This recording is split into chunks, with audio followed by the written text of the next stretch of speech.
మనమందరం కూడా దేవుని మాటలు ఆలకిద్దాం. మార్కు సువార్తలో 16వ అధ్యాయం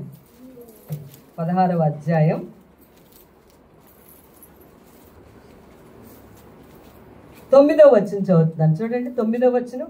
ఆదివారము తెల్లవారినప్పుడు యేసు లేచి తాను 7 దెయ్యములను వెళ్ళగొట్టిన మగ్దలేని మరియకు మొదట కనబడెను. ఆయనతో ఉండిన వారు దుఃఖపడి ఏడ్చుచుండగా ఆమె వెళ్ళి ఆ సంగతి వారికి తెలియజేసిన గాని ఆయన బ్రతికి ఉన్నాడనియు ఆమెకు కనబడిననియు వారు విని నమ్మకపోయిరి. ఒకవేళ అయిన తర్వాత కనిపించలేదనుకోండి, ఏమంటారు? ఆయన తిరిగి లేవలేదంటారు. ఎంతమందికి కనిపించారు యేసుప్రభు? చాలా మందికి. ఇప్పుడు మనం చదువుకున్న ఈ మార్కు సువార్తలోనే 11 మంది శిష్యులకి ఒకేసారి ఏకకాలంలో 200 మందికి కనిపించినట్లుగా బైబిల్లో రాసి. ఎవరు? 200 మంది ఒకేసారి ఆయన్ని చూడడం. సరే, ప్రభు గురించి మరి విశ్రాంతి దినము అంటే పాత నిబంధన ప్రకారం మార్కు సువార్త 16లో రాస్తుంది.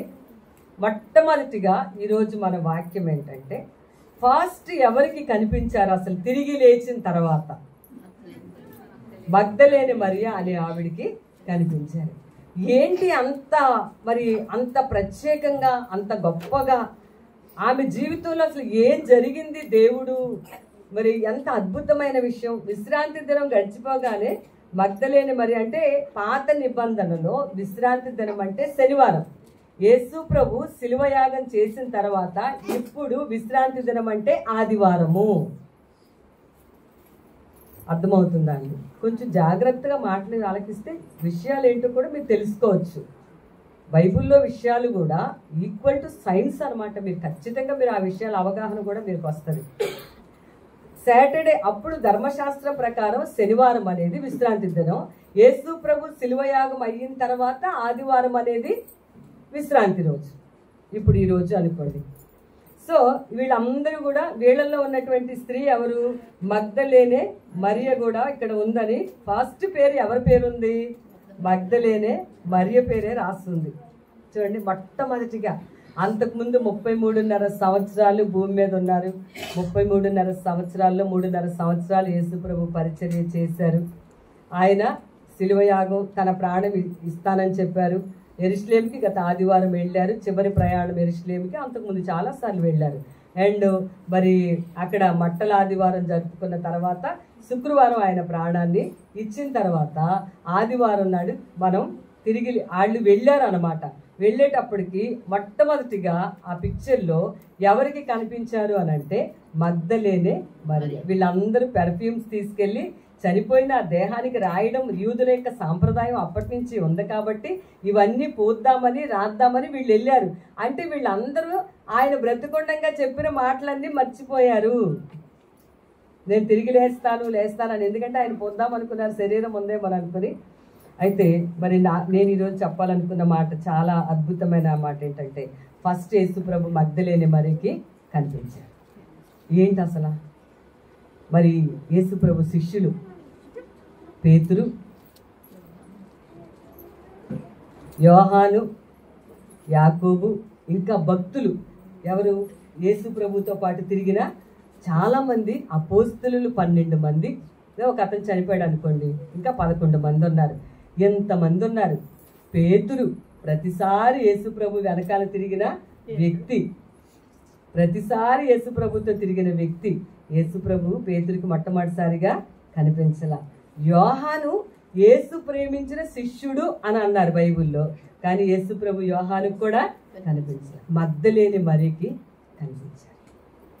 నేను ఒక 2 రోజులుగా ఈమె గురించిన విషయం నేను చదువుతున్నప్పుడు నాకు చాలా సంతోషం అనిపించింది. అసలు పునరుద్ధానుడయ్యారు, యేసు ప్రభు తిరిగి లేచారు అనే వార్త ఎవరికైనా ఆ రోజుల్లో యూదులకి స్త్రీలు అంటే అంత లెక్కలేని పరిస్థితి, వాతావరణం ఉండేది.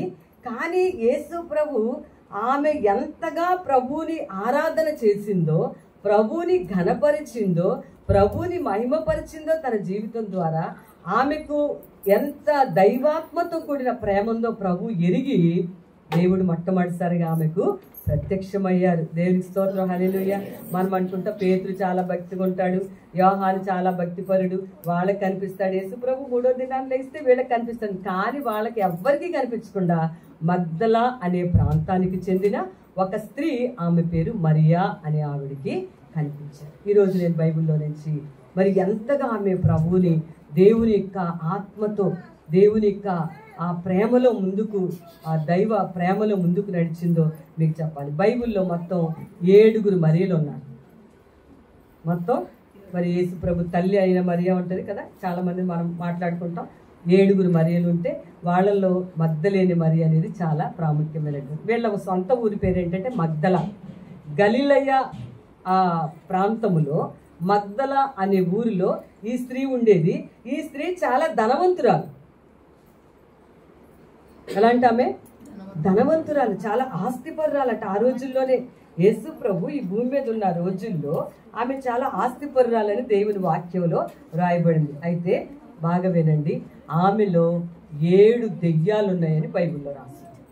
ఆమె పాత జీవితం అంటే ఒక వ్యక్తి అధమ పాతాళం నుంచి అద్భుతమైనగా మారవచ్చు. ఒక వ్యక్తి పాడైపోయిన జీవితం నుంచి పరిశుద్ధ జీవితంలోకి మారచ్చు అనేది మగ్దలేని మరియ జీవితం చూస్తే మన అందరికీ అర్థమవుతుంది. ఒక మనిషి ఎన్ని బలహీనతలున్నా, ఎలాంటి పరిస్థితుల్లో ఉన్నా వాళ్ళల్లో మార్పు అనేది తప్పకుండా కలుగుతుంది. దేవుడి వల్ల అది సాధ్యమే అనేది ఈమె జీవితం. చెప్పండి, ఏ ఊరు ఈమెది? మీరు స్ట్రైట్గా చూస్తే మీకు ప్రశ్నలు ఉండవు అనమాట. మీరు దిక్కులు చూస్తే క్వశ్చన్స్ వస్తాయి. ఏ ఊరు? మగ్దల అనే ఊరు. ఈమె ఊళ్ళో గలిలయ ప్రాంతంలో ఈమె ఊరు ఉండేదన్నమాట. అక్కడికి యేసు ప్రభు, ఈమెలో మొత్తం ఎన్ని దెయ్యాలు ఉన్నాయని చెప్పుకున్నాం? 7 దెయ్యాలు ఉన్నాయని నేను మీకు చెప్తున్నా. 7 అనేది బైబిల్లో సంపూర్ణమైనటువంటి సంఖ్య. అంటే ఈమెలో అన్ని బలహీనతలు, ఆమెలో అనేక రకాల బలహీనతలు ఆమెలో ఉన్నాయని వాక్యంలో మనకి అర్థమవుతుంది. చూడండి, ఆమె గురించిన వివరణ. అంతేకాదు, 7 దెయ్యాలు అంటే సంపూర్ణంగా బలహీనతలు, పాపాలు, అవిధేయతలు, దోషాలు, దేవునికి ఇష్టం లేని పనులు, ఇవన్నీ కూడా ఆమెలో ఉన్నాయని మీకు తెలియజేస్తున్నాను. బాగా వినండి దేవుని వాక్యం. కొంతమందిలో కొన్ని అవిధేయతలు ఉంటాయి, కొంతమందిలో ఎక్కువ పాపాలు ఉంటాయి, కొంతమందిలో అన్ని విషయాలు, ఇంకా కోపము, అసూయ, ద్వేషము, ఇంకా అలా చెప్పుకుంటా పోతే పోళ్ళన్నీ దెయ్యాలు. అవన్నీ కూడా ఏంటి? మనం ఆకాశ మండలమందున దురాత్మల సమూహాలతో మనం పోరాటం చేస్తున్నామని. చూడండి, 10th క్లాస్లో మొత్తం ఎన్ని పేపర్లు ఉంటాయి? 6 పేపర్స్. 6 పేపర్స్లో తెలుగు 100కి 100 వచ్చి, లెక్కల్లో 10 మార్కులు వస్తే పాస్ అయినట్ట, ఫెయిల్ అయినట్ట? ఫెయిల్ కదా.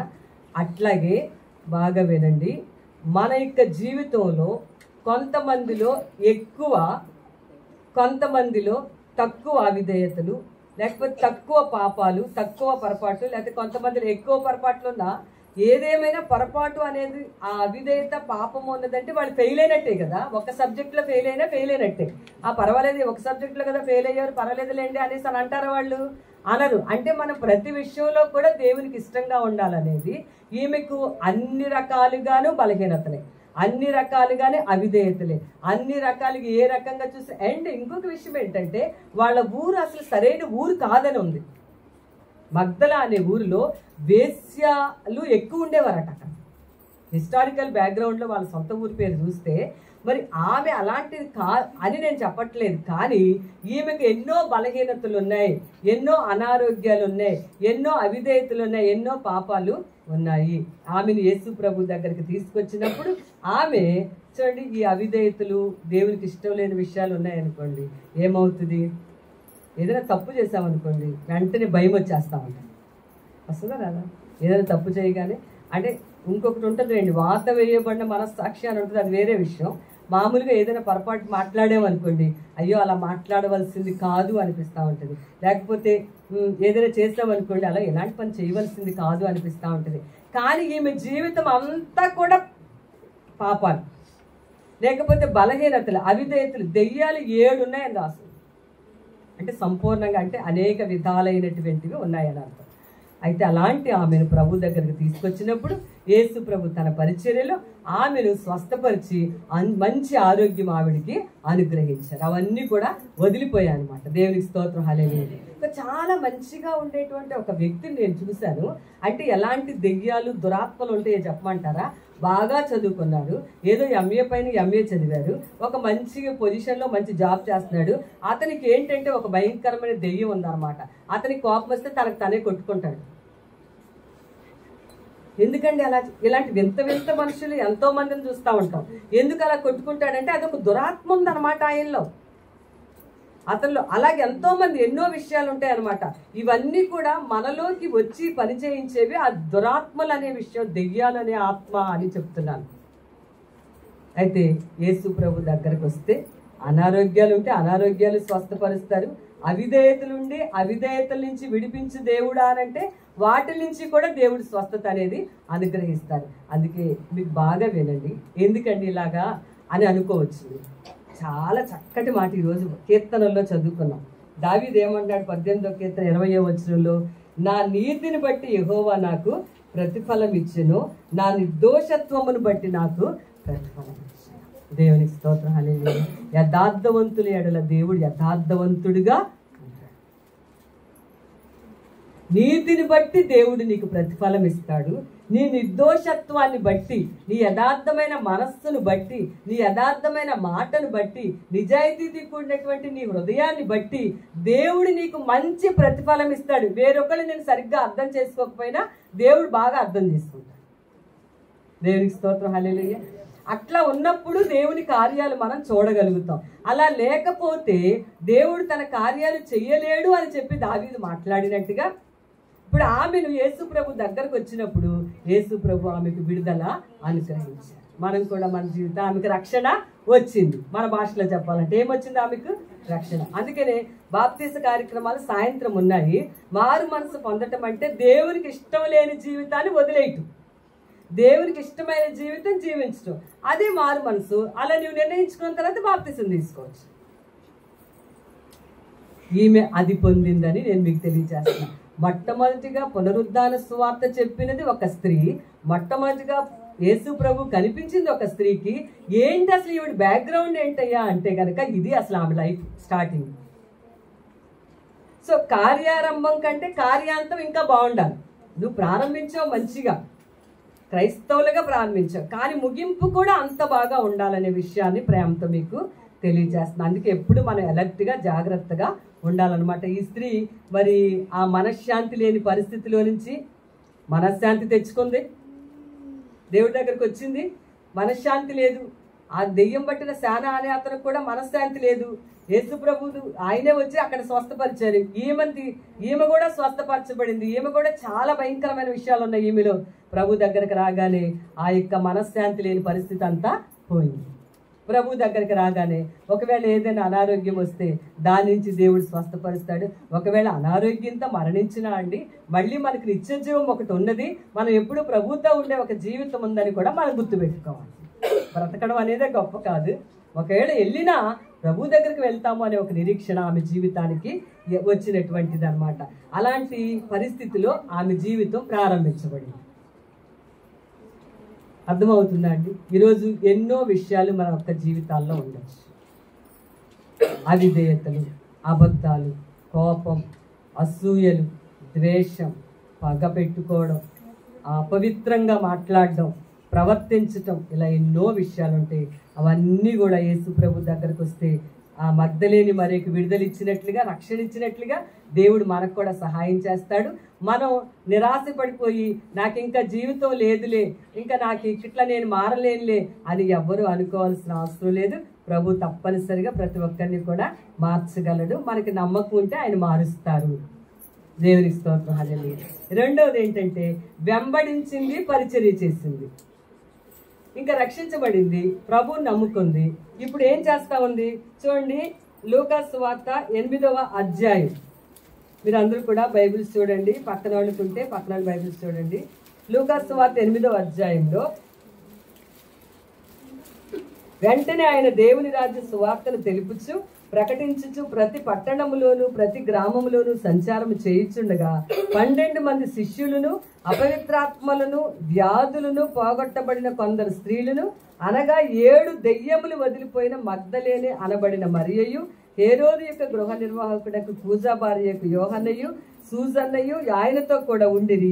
వీరును ఇతరులు అనేకులను తమకు కలిగిన ఆస్తితో వారికి ఉపచారము చేయించు వచ్చిరి. చూడండి, రెండవ మాట. ఫస్ట్ మాట ఆ బలహీనతలన్నీ పోయాయి. ఆ యొక్క అంటే ఇందాక కూడా వాక్యంలో ఉన్నాం, యథార్థతని కొంచెం కొంచెం ప్రాక్టీస్ చేస్తూ ఉండాలి. అదే కదా చెప్పారు. ఆ మాట విందాం మనం. కొంచెం నీతిగా ఉండటం ప్రాక్టీస్లో పెట్టుకుంటా ఉండాలి. కొంచెం కొంచెం యథార్థంగా జీవించటము కొంచెం కొంచెం ప్రాక్టీస్లో పెట్టుకోవాలి. నీతిగా ఉండటం కొంచెం కొంచెం ప్రాక్టీస్లో పెట్టుకుంటా ఉండాలి.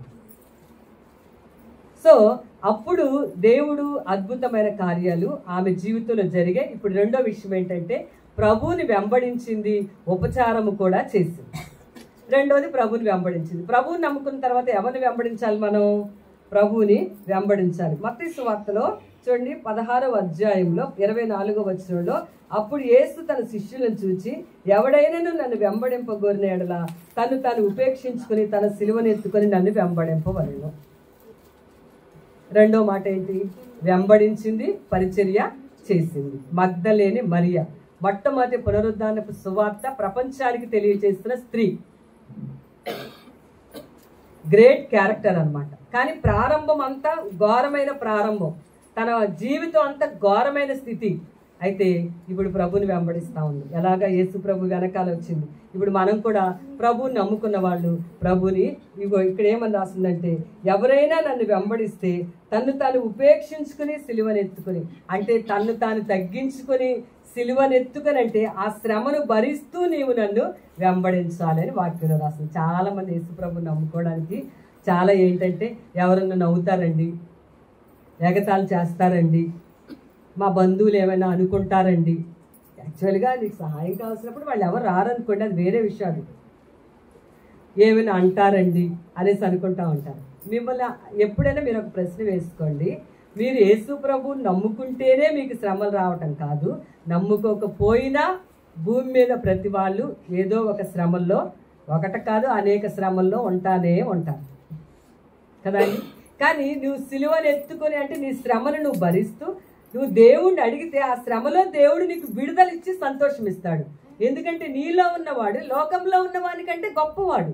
కాబట్టి నువ్వు భయపడాల్సిన అవసరం లేదు. ఆ శ్రమను దేవుడికి అప్పగించి నువ్వు దాన్ని ఓర్చుకుంటూ దేవుడికి అప్పగిస్తే దేవుడు ఆ శ్రమలో నుంచి నీకు విడుదల ఇస్తాడు. శ్రమలో నుంచి దేవుడు నిన్ను బయటికి తీసుకొని వస్తాడు. శ్రమను సహించుకునే కృప ఇస్తాడు.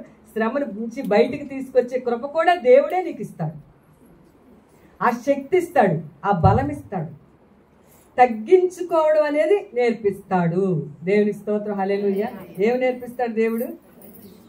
మనం చెప్పాను కదా, మన మీటింగ్లో ఒకటి చెప్పా. ఏంటంటే మహారాజు గారు, ఆ దేశాన్ని పరిపాలన చేస్తున్న మహారాజు గారు పర్యటన చేస్తూ ఉన్నారనమాట. పర్యటన చేస్తూ ఉంటే తగ్గించుకున్న ప్రతి వారు హెచ్చింపబడతారు. మనం తగ్గించుకొని మన శ్రమను దేవునికి అప్పచెప్తే ఆ శ్రమలో నుంచి దేవుడు మనకి విడుదలిస్తారు. ప్రభువుని నమ్ముకున్నాక ఈ విధంగా మనం ప్రభువుని వెంబడించాలి. అప్పుడు వాళ్ళ మీద నాకంత గర్వం ఉంది, మీరెంత, నేను ఎంతైనా మాట్లాడగలను. అలాగే ఇప్పుడు ఈ మధ్యకాలంలో కొన్ని మాటలు వినిపిస్తే మేము క్రిస్టియన్ అనేది పక్కన పెట్టి మిమ్మల్ని కొట్టేస్తాం, తిట్టేస్తాం అంటారు. అది కరెక్ట్ కాదు. బైబిల్ ఏం చెప్తుంది? తగ్గించుకొని అని. రాజుగారి పర్యటన చేస్తూ ఉన్నారనమాట. మంత్రి గారు పక్కన ఉన్నారు. మంత్రి గారి పక్కన ఉంటే అందరూ ఏం చేస్తారు? మా దేశపు రాజుగారు వస్తూ ఉంటే అందరూ ఏం చేస్తారు? మహారాజు గారు వచ్చారని మరి దండాలు, పూలదండలు ఇవన్నీ చేస్తూ ఉంటారు కదా. ఒకడైతే ఏమీ కదలకుండా వాడు కుర్చీలో కూర్చుని ఇలా చూపిస్తాడట విక్టరీ. ఇలాగా చూపిస్తూ ఉంటే రాజు చూస్తున్నాడు చాలాసేపు. వీడు ఏంటి అంతకీ నేను వస్తున్నాను, ఇంక దగ్గరకు వచ్చారు రాజుగారు. కానీ వీడు అసలు మార్పు లేదు. వాడు ఎక్కడున్నాడు అక్కడే ఉన్నాడు, ఆ కుర్చీ మీద కూర్చొని ఇలా చూపిస్తున్నాడు. అప్పుడు రాజు అన్నాడు, మంత్రి రావయ్యా అని చెప్పి, ఏంటండి అంటే, వీడిని అక్కడి నుంచి చూస్తారా, నేను అక్కడ ప్రారంభించే నుంచి ఈ ఊర్లో ఉన్న వాళ్ళని చూస్తున్నా, అందరూ వచ్చారు కానీ వీడేంటయ్యా 2 చేతులు 2 ఫింగర్స్ ఇలాగా 2 వేళ్ళు ఇలా చూపిస్తాడు ఏంటనంటే, నేను కనుక్కున్నాను రాజా, వాడు దించమని చెప్పా, వాడు దించడంట అన్నాడు. ఎందుకని అని అంటే వాడు మంత్రి గారు చెప్పారు, బతకడానికి ఇంకా 2 రోజులు భోజనం ఉందంట వాడికి, అందుకు ఆ గర్వం అంట రాజా వాడికి అని చెప్పాడు మంత్రి. ఎన్ని రోజులు? తినడానికి 2 రోజులు ఉందంట వాడికి, పని చేయకుండా 2 రోజులు తినగలడంట. వాడికి అంత ఉంది ఆదాయం. దానికి వాడు ఎంత అతిశయిస్తున్నాడు చూసారా? అసలు నాకు తెలిసి కరోనాతో మనకు అతిశయాలని పోవాలనిపిస్తుంది నాకు.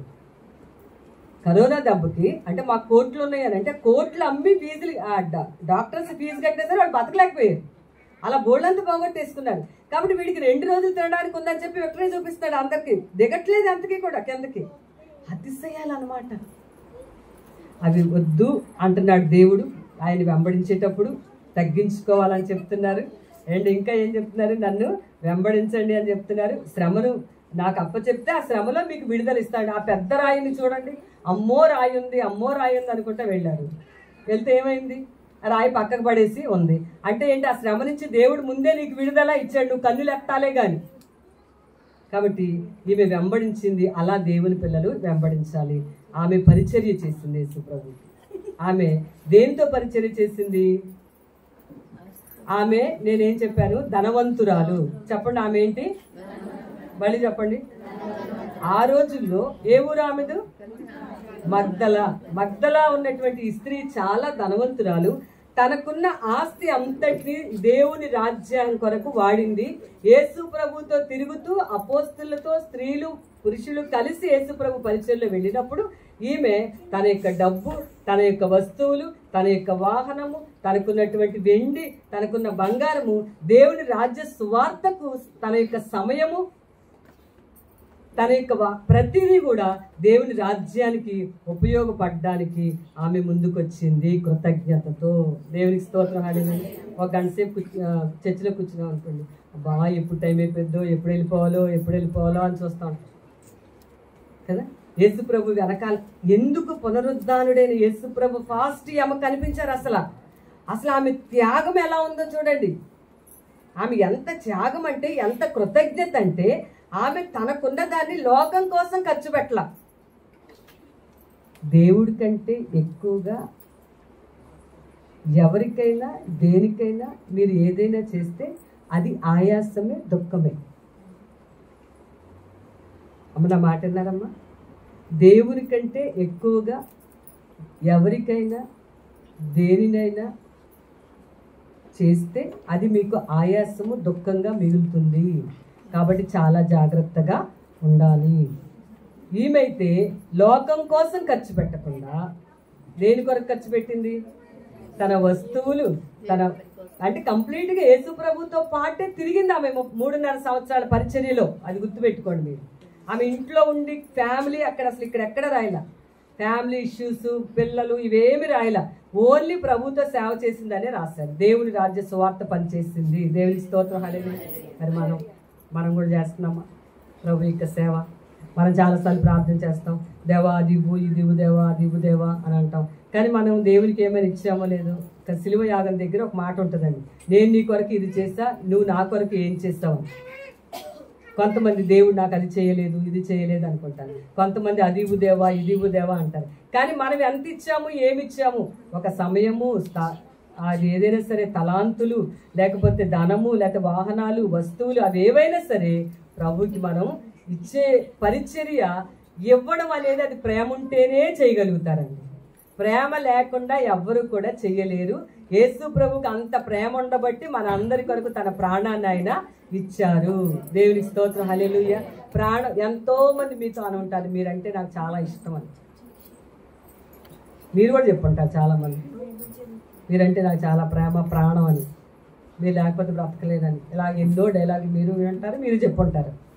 కానీ ప్రాణం పెట్టినంతగా ప్రేమ ఉన్నవాళ్ళు ప్రాణం పెట్టినప్పుడు ఆ సందర్భంలో యేసు ప్రభు ఆ ప్రేమను ఆయన చూపించారు మనకి, మానవాళ్ళ అందరి కొరకు. మా కోసమే కాదు, ప్రతి ఒక్కరి కొరకు రక్షణ అనేది ఆయన ఆ శిలువ యాగము ద్వారా రక్షణ అనేది జరిగింది. కాబట్టి తనకున్న సమస్తాన్ని పెట్టి పరిచర్య చేసింది ప్రభుకి. ఎవరికి పరిచర్య చేసింది?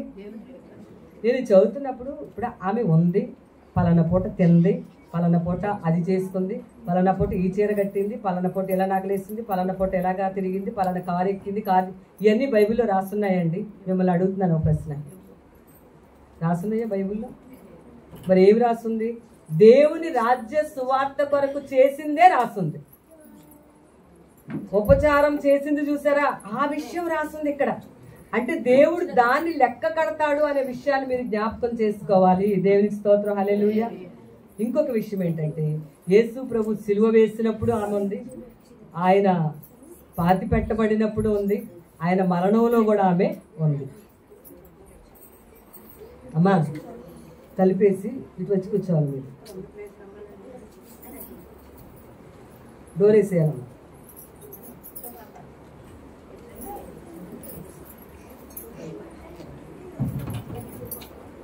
యేసు ప్రభు మరణం దగ్గరికి వచ్చేటప్పటికి పేతురు అబద్ధాలు చెప్పాడు. బాగా వినండి. మరణం దగ్గరికి వచ్చేటప్పుడు పేతురు ఏం చెప్పాడు? అబద్ధాలు చెప్పాడు యేసు ప్రభువుని పట్టుకున్నప్పుడు. యోహాను, యాకోబు, ఈ మరియా వీళ్ళందరూ రకరకాల పరిస్థితుల్లో వెళ్ళిపోయారు. కానీ మగ్దలేని మరియ మాత్రం అక్కడే ఉందండి. బైబిల్లో రాసింది మత్తయి సువార్తలో 27వ అధ్యాయం 61వ వచనంలో ఆ మాట రాసింది. చూడండి, మీరు వాక్యం అటు ఇటు తిరగొద్దండి, వాక్యం జాగ్రత్తగా వినాలి. మత్తయి సువార్త 27:61లో యేసు ప్రభు ఆయన 61వ వచనంలో మగ్దలేని మరియయు వేరొక మరియయు అక్కడనే సమాధి ఎదురుగా కూర్చుండి ఉండిరి. సమాధిలో పెట్టినప్పుడు ఎవరు కూర్చున్నారు? మగ్దలేని మరియ కూర్చుంది. అందరూ పారిపోయారు, చాలా మంది పారిపోయారు. అక్కడ లిస్టులో లేడీస్ ఎక్కువ మంది కూర్చున్నారు. ఎంత ధైర్యమో, ఎంత సాహసమో! అదంతా పిలాతు వీళ్ళ అండర్లో జరుగుతూ ఉంటే హేరోదు యొక్క అండర్లో ఈమెకు భయం లేకుండా ధైర్యంతో, సాహసంతో, ప్రేమతో యేసు ప్రభు సమాధి పెట్టినప్పుడు పాతి పెట్టిన స్థలం దగ్గర కూర్చుంది. సిలువ వేసిన దగ్గర కూడా యోహాను సువార్త 19వ అధ్యాయం 25వ వచనంలో సిలువ దగ్గర నిలబడిన వాళ్ళల్లో మగ్దలేని మరియ ఉందని మనం మాట్లాడుకున్నాం. దేవునికి స్తోత్రం, హల్లెలూయా. సిలువ వేసినప్పుడు దగ్గరగా నిలబడి, ఇప్పుడు మరియమ్మ అంటే వాళ్ళ అమ్మగారు ఉంటారండి, కానీ మగ్దలేని మరియ కూడా ఉంది. ఎంత త్యాగం, ఎంత ప్రేమ, ఎంత ధైర్యం, ఎంత సాహసం! దేవుడి పట్ల ఎంత అమోఘమైన కృతజ్ఞత! మనం ఇప్పుడు చేస్తే కాసేపు అయ్యాక మర్చిపోతాం దేవుడు ఏం చేశాడో. ఈ రోజు చేస్తే ఇంకా 4 రోజుల తర్వాత అసలు గుర్తే ఉండదు, మొత్తం మర్చిపోతా ఉంటారు. ఆమెకి అంత గుర్తంటే, నేను ఒకప్పుడు 7 దెయ్యాలతో బాధపడుతున్నప్పుడు దేవుడు నన్ను బాగు చేశాడు. నేను ఎన్నో బలహీనతలతో ఉన్నప్పుడు నా దేవుడే నన్ను బాగు చేశాడు. ఈ జీవితం నాకు ఇచ్చాడు, ఈ వస్త్రం ఆయన నాకు ఇచ్చాడు, ఈరోజు బ్రతికానంటే ఆయన ఇచ్చాడు, ఈ శరీరం నాకు ఇచ్చాడు, ఆయనే నాకు సమస్తం చేశాడు. అందుకే ఆయన సిలువ వేసినప్పుడు సిలువ దగ్గర నుంచి ఉంది, పాతి పెట్టినప్పుడు పాతి పెట్టిన దగ్గర కూర్చుంది. అంతేకాదు ఆమె యేసు ప్రభు యొక్క మరణంలో మత్తయి సువార్త 27:55లో రాసుంటుంది. ఆమె అక్కడ కూర్చుందని దేవుని వాక్యంలో రాస్తుంది. దేవుని స్తోత్రం, హల్లెలూయా. అవన్నీ చదువుతున్నప్పుడు నాకైతే అంత ఆశ్చర్యం వేసింది.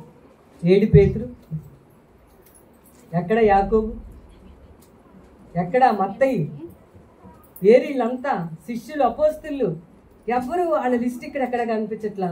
ఎవ్రీ పాయింట్లో మగ్దలేని మరి మనకి కనిపిస్తూ ఉంటుంది. అంటే ఎంత మర్చిపోలేదు దేవుడు చేసిన కార్యాలు, మర్చిపోకుండా కృతజ్ఞత కలిగి ఉంది. అందులో ఈమెకి ఎంతో ధైర్యము కదా. ఇక చివరిగా శిష్యులకి పునరుద్ధాన సువార్త ఈమె చెప్పిందనమాట. చూడండి, యోహాను సువార్తలో 19వ అధ్యాయం చివరిగా కొన్ని మాటలు చెప్తాను వినండి. అయిపోయింది. మొట్టమొదటిగా యేసు ప్రభు తిరిగి లేచారు అనే సువార్త శిష్యులకి తెలియచేసింది ఎవరు అని అంటే ఈమె చెప్పింది. 20వ అధ్యాయంలో ప్రభు ఆమెకు మొట్టమొదటిగా కనిపించిన తర్వాత ఆ తర్వాత ఈమె వెళ్ళి పేతురికి, యోహానికి వీళ్ళకి చెప్పొచ్చింది. వాళ్ళు వెళ్ళి చూశారు. వచ్చి 13వ వచనం 20వ అధ్యాయం 13లో వారు ఆమె ఆ ప్రభువుని పెట్టిన దాంట్లోకి వెళ్ళి తల వంచి చూస్తే అక్కడ 2 దూతలు కనిపించినట్లుగా బైబిల్లో రాస్తుంది.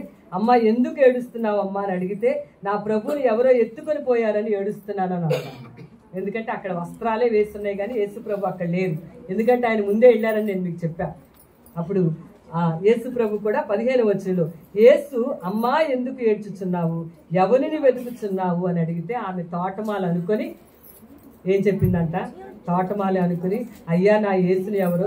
నిజంగానే యేసు ప్రభు మనకు తోటమాలే ఏనండి. ఎందుకంటే మన జీవితం అనే తోటలో వేస్ట్గా ఉన్నాయని కట్ చేస్తే మిగిలిన ఫలిస్తాయి. నీకు తోట ఉందనుకోండి, పనికిరాని అన్ని ఏం చేస్తూ ఉంటారు మీరు ప్రతిసారి? కట్ చేసినప్పుడు బాధగానే ఉంటుందండి. మరి కట్ చేసినప్పుడు ఎలా ఉంటుంది? అమ్మో ఇలా చెప్పారు, అమ్మో అలా చెప్పారని కట్ చేసినప్పుడు బాధగా ఉంటుంది. వాక్యం వినేవాడికి చెప్పిన వాళ్ళకి కూడా ఎప్పుడు కూడా కదా కట్ చేస్తుంటే బాధగా అనిపిస్తుంది. వాక్యం చదువుతుంటే బాధగా ఉంటుంది. మీరు చదువుతున్నారనుకో, అమ్మ ఇలా రాస్తుంది ఏంటని మీకు బాధ వచ్చేస్తుంది. కటింగ్ అనేది బాధే, కానీ కట్ చేస్తేనే ఇంకా ఫలిస్తాం. ఆ కటింగ్ లేకుండా ఉంచేస్తారనుకోండి, ఈ చీడ దానికి కూడా పట్టేసి మొక్కంతా పాడైపోతుంది. అంతేనా అవుతుంది? అప్పుడు వెంటనే ఏం చేస్తాం? వేస్ట్గా పనికిరాని అంతటిని తీసేస్తే మిగిలింది బాగా చక్కగా వర్ధిల్లుతుంది అన్నమాట. అలా నిజంగా ప్రభు మనకి తోటమాలి. దేవుని స్తోత్రం, హల్లెలూయా. అమ్మ నువ్వు ఎందుకు ఏడుస్తున్నావు అని అంటారు. యేసు ప్రభు ఈరోజు మనల్ని కూడా ఒకటి అడుగుతున్నారు, ఎందుకమ్మా ఏడుస్తున్నావు అని. మనలో కూడా పాపాల వల్ల ఏడ్చేవాళ్ళు ఉంటారు, పాపంలోనే పడిపోయి ఏడ్చేవాళ్ళు ఉంటారు, నిజంగా సమస్యలు వచ్చి ఏడ్చేవాళ్ళు కూడా ఉంటారు. కానీ నేను చెప్తున్నా, ప్రభు దగ్గరకు వచ్చి దేవా నాకు సహాయం చేయమని అంటే యేసు ప్రభు ఏ విషయంలోనైనా తప్పకుండా మనకు సహాయము చేస్తాడు. అమ్మ ఎందుకు ఏడుస్తున్నావు అని చెప్పి మరి నువ్వు ఆయన చెప్పారు 18వ వచనంలో, మగ్దలేని మరి ఏం చేసింది? నేను ప్రభువుని చూచి తిని ఆయన నాతో ఈ మాటలు చెప్పిన శిష్యులకు తెలియజేసి. యేసు ప్రభుకి మరి యేసు ప్రభు ఫస్ట్ ఆయన పునరుద్ధానుడైన తర్వాత చెప్పిన సువార్త ఫస్ట్ ఆ బలం ఆమెకే వచ్చింది, ఆ పునరుద్ధానపు శక్తి ఆమెకే వచ్చింది, ఆ పునరుద్ధానపు బలం ఆమెకే వచ్చింది. ఫస్ట్ ఆమె చూసి తర్వాత వెళ్ళి శిష్యులకి చెప్తా వచ్చిందని దేవుని వాక్యంలో రాస్తాం. ఈరోజు మన జీవితాల్లో మనకి ఏమనిపిస్తూ ఉంటుందంటే అన్నీ కూడా కావాలి అనిపిస్తూ ఉంటుంది కదా, కానీ ముందు మనం ప్రభు కావాలనుకుంటే అన్నీ మనకు వస్తాయి. ఏమొస్తాయి? ముందు ఎవరు కావాలనుకోవాలి? దేవుడు నాకు అది చేయాలి, ఇది చేయాలి, అది చేయాలి, ఇది చేయాలి అనుకుంటే కాకుండా ముందు నాకు ప్రభు కావాలని మనం అనుకుంటే మనకు అన్నీ కూడా దేవుడు సమకూర్చి మన జీవితాల్లో జరిగిస్తూ ఉంటాడనే విషయాన్ని జ్ఞాపకం చేసుకోవాలని ప్రేమతో మీకు తెలియచేస్తున్నా అనమాట. ఒకసారి ఒక రాజుగారు ఒకసారి